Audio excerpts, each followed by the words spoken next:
Alright, welcome back. Today I'm going to do another segment of the May I Recommend for recommendations for cookbooks. This one you're probably going to have to go to eBay to find, which is Felicity's Cookbook, which is one of the first American Girl dolls that was ever made. I've had this book for a very, very long time, but it has served me well. The recipes are delicious and very easy to make. One of my favorite things about this book is that you don't have to have a lot of very fancy gadgets. Like, I have a KitchenAid mixer, but I don't have to use it for some of these recipes. Like, I'll show you.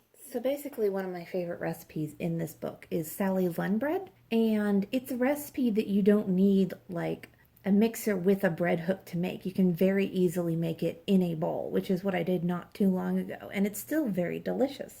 A couple of tips I've learned over the years, just because I like to bake a lot, is when it says warm water, it does mean warm. Do not make it hot, and when you have to let it rise, do not let it rise in a spot that gets too warm, like maybe not in direct sunlight, but very close, or at least in a warm spot. I like to put my breads by the refrigerator, by the back of the refrigerator, because your refrigerator is always putting out heat, and so, or at least warm air, so that it helps your bread rise and it helps your yeast activate. And also, when you put your yeast in your water, here's another tip for you. Sprinkle like a pinch of sugar, and I'm talking like a pinch is like you literally just like barely move your fingers apart and you just pinch a little bit of sugar and you sprinkle it on your yeast because it gives it something to eat and it helps it activate. Also says you need shortening or butter to grease the pan. Use Pam spray. It works just as well. The reason they make it so simple is that even under the watchful eye of an adult, which, you know, these recipes are tailored towards children around the 10 to 12 year age and should still have an adult present to help them with it. This is from Felicity. She is a character who existed during the Revolutionary War. They didn't have KitchenAids, so they would have had to mix everything by hand.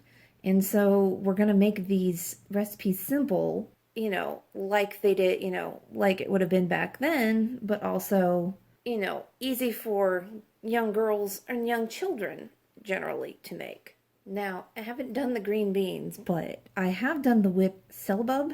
I couldn't tell you when I did it. It was well over a decade ago. Probably 2 decades ago at this point. It's tasty, but it is a very different texture. So it's not like ice. It's just a very cold, lemony, almost whipped cream. But it's definitely worth trying, and it is good on a hot day because, of course, if you can't tell, lemon is a major ingredient in this recipe. So, give it a shot. I'm going to have to give it a shot myself because it's starting to get warm out, and it does sound like something I'd really enjoy having, you know, during these nice hot days. Now, the last recipe I'm going to talk about is apple butter, and a lot of you might have already run into apple butter. I have found, since I made it not too terribly long ago, the kind of apples you use in it are actually going to matter. So do some research about the different kinds of apples and what they're good for.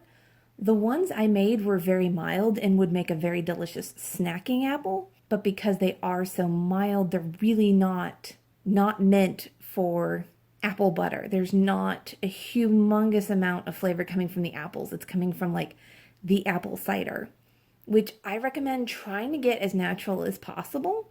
Although I have in the past used just plain old apple juice from Walmart, which worked out fine. It's a lot of excess sugar in my opinion, and, you know, not great for people, but if that's all you have access to, it's going to make a delicious apple butter.